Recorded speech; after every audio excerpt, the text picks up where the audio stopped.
It is June of 2023, so we are finally, I guess it's not officially summer till the end of June, but it's definitely starting to feel like summer.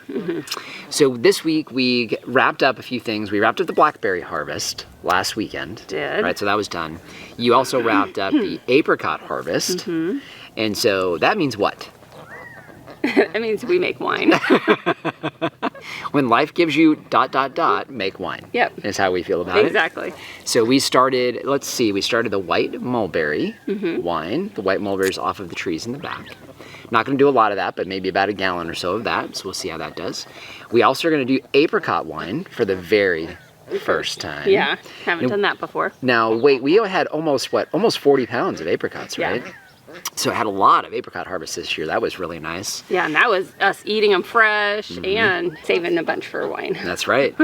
And then, of course, blackberries. Wrapping up the blackberry harvest. We are going to make blackberry wine every year because it's pretty darn good. Really good. And how many pounds of blackberries did we wind up with?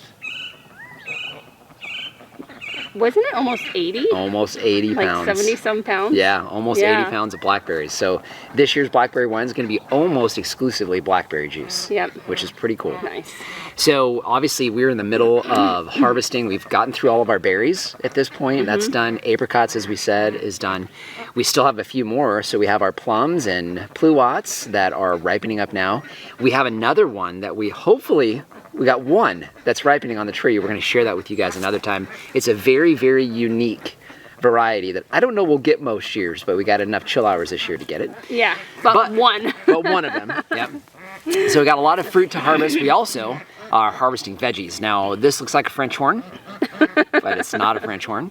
So Jennifer gave us these starts, and we weren't sure whether or not they were going to do okay, but this is a rompicante? Something like that, squash. So you can see kind of how they look sometimes. Now this one's a little probably overdone, but we are going to probably do what with our squash this year? Ferment it. Absolutely. So we've got a fermented squash recipe over on our other channel. That's very, very good. And what's nice is we have our own onions. From last week, or a couple weeks ago, we harvested onions, we harvested garlic.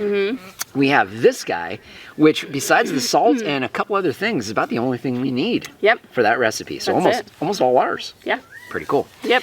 Maybe we'll have to repost that video on this channel. Ooh, that may not be a bad idea. So people actually see it. Yeah, so they know what we're talking about. Exactly. It is June. As usual, we're a little behind on fertilizing.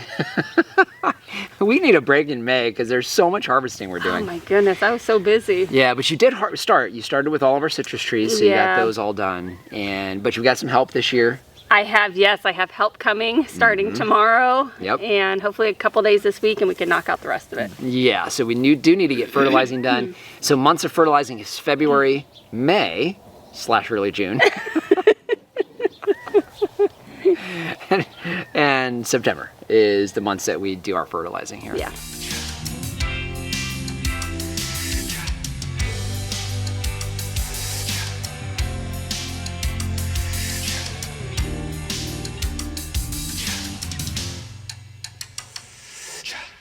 You can see our fig trees behind me here. Now, we get a lot of questions when it comes to figs, and mainly they center around our pruning techniques, and we're pretty aggressive with our pruning. One of the reasons that we do that is because of production.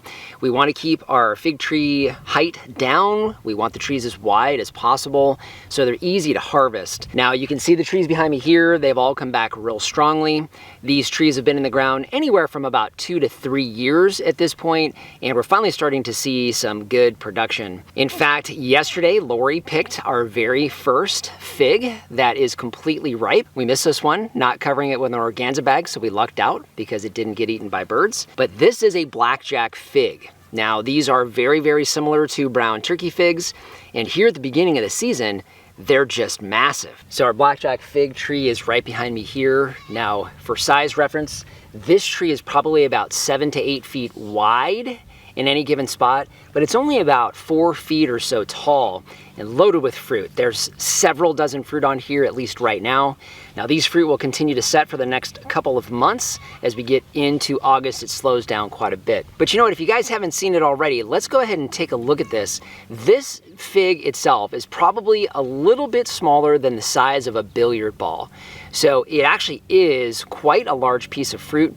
Now, if you guys haven't seen me do it before, this has an open eye. That's where we're gonna start as far as opening this. So what you'll do is you'll just take your fingers, put them right in the middle of the eye, and slowly pull that apart. So now one of the things we found with these early season figs is they have a tendency to be not quite as sweet. But the great part about this when it comes to figs is you can tear that in half and you can make sure that Lori gets half of this. There you go, sweetie. Thank you. All right, so let's go ahead and try. This is our very first fig of the season.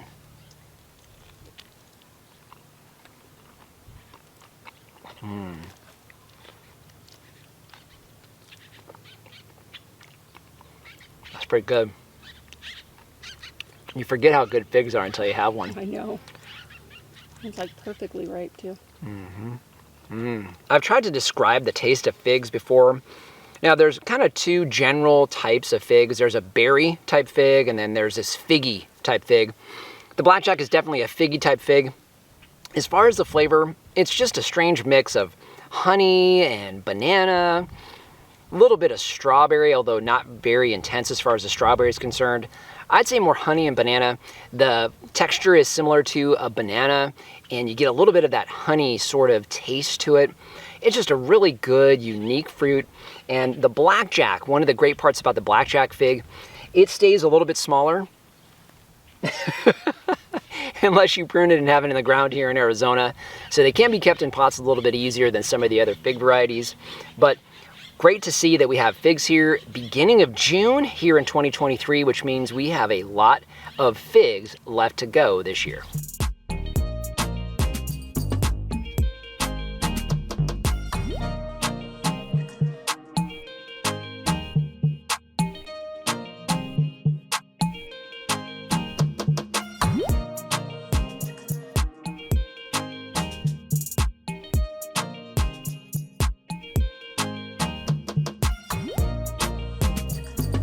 Oh, this one had already come off. This is gonna be like perfect. Yeah, I figure if it gives it all, it's...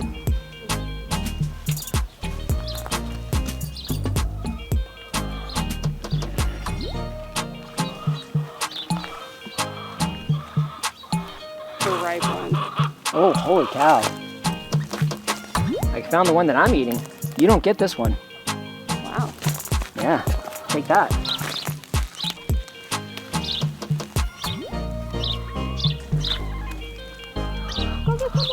ready.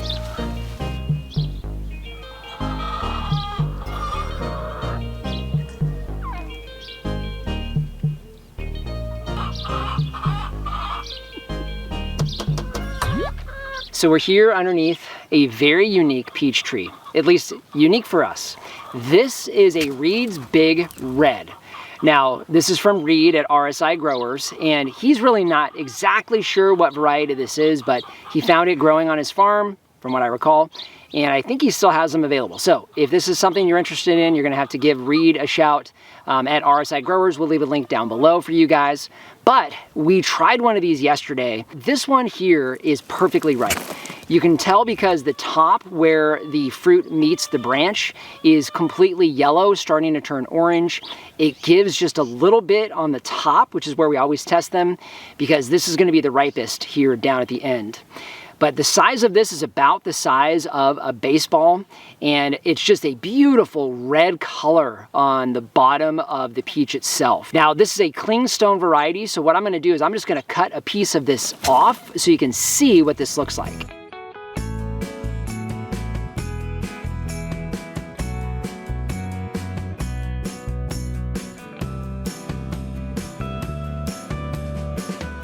So now these are ripening here right after our Florida Prince, about the same time as our early Grande and early Amber, which are just about starting to ripen now. But you can see this fruit here, it's got a beautiful red blush that's on the outside of the fruit itself. And then it gets to a beautiful orange color here in the middle, completely just loaded, dripping with juice. So now what I really want to do is try one of these guys with you here on camera.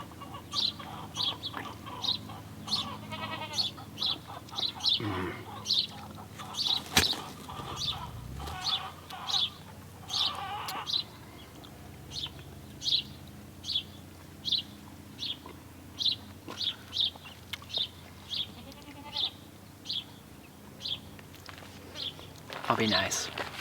Thanks. Mm-hmm. Oh my goodness, it looks like it's bleeding.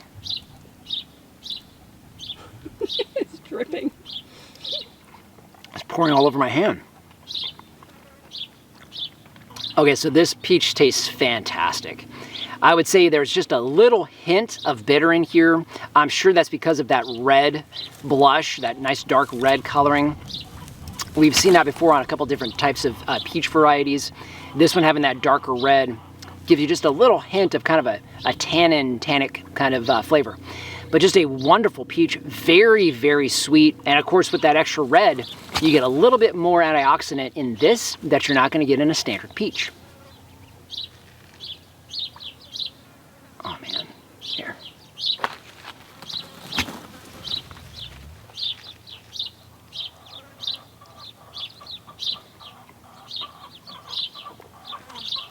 I think it might actually be Freestone. That popped out. Mm-hmm. So I'm not really too sure, but we tried one of these yesterday. It didn't seem to be Freestone, but that popped out pretty easy. So I'm starting to think now that maybe this is Freestone. You know, I'm gonna have to have another one just in case. Okay. Oh, I'll have another one. Okay.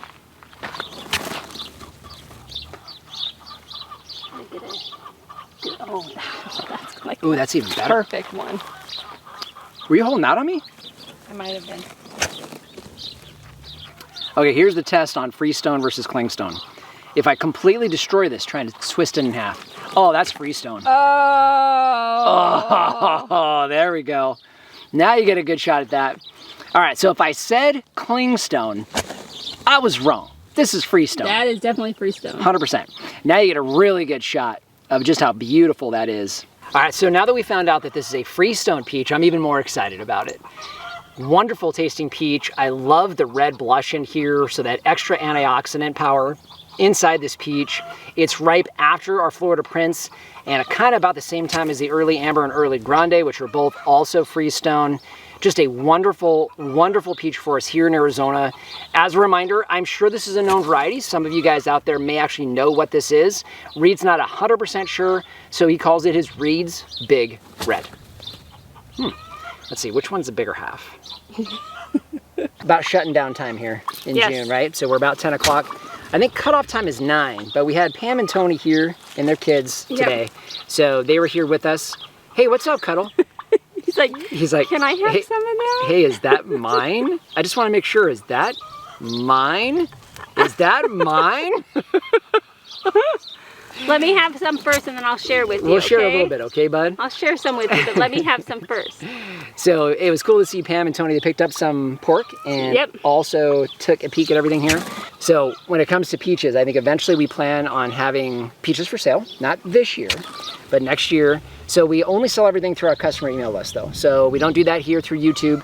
So if you guys are here in Arizona, we're not gonna ship. But if you guys are here in Arizona, make sure to join our customer email list through our website. So that way you guys know when we have stuff available. Yes. So just want to thank you for joining us today. If you haven't done so already, subscribe to the channel. We cover a lot of things here on this newly established functioning farm and would love to see you on a regular basis. If you have any questions or comments, those go in the comment section down below. Yep. And our Amazon shop, I'll leave a link down in the description. That is a free, painless way to help support the channel. If you start with the link down below, it doesn't matter what you buy, you help to support us here. So just want to thank you for joining us today and remind you, if we can farm on the edge of nowhere, so can you. All right. Can I eat the rest of it now? Ooh, Cuddle's mad. Come Ooh, here, look at Cuddle. this. Look at this, Cuddle. Don't tease him.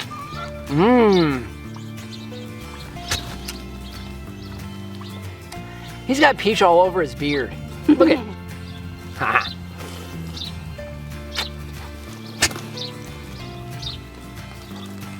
Come here. Gotta hold it up so you can see him. Come here. Come on, buddy. Gotta hold it on the side of my face.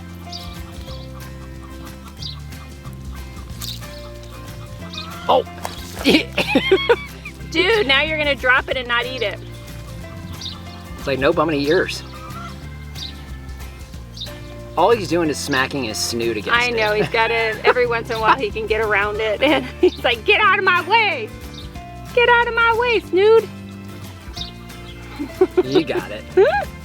You got like half of it, maybe. All right. You'll get it. You got it there, bud? I think he hit it with his snoot like 10 times. It does. Here, bud. Dang thing. Here. Oh. Aw, it splashed on my toes. Oops, I just bumped your shorts. No, don't put. It's all over your shorts. He took the rest of it. Did We're a disaster. Let's go inside. Here, you might as well give me your hand.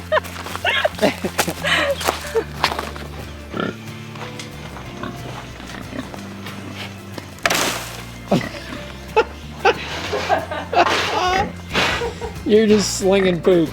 Yeah. Hey, Cuddle. So you do realize that none of your girls are here. None of them are over here. I think he sees the peaches like, is that for me? Yeah, he's like, you gonna share that with me? He's coming right up in here like, hey, let me have that. Yeah. Hey, buddy. All right, you can hang out right there. So, of course, what I want now more than anything is to get the fly out of my way. Next year, for sure, I think. I think I need to be back. What are you doing? This thing is like in my face. Sorry. Start over. Take 2. Yeah.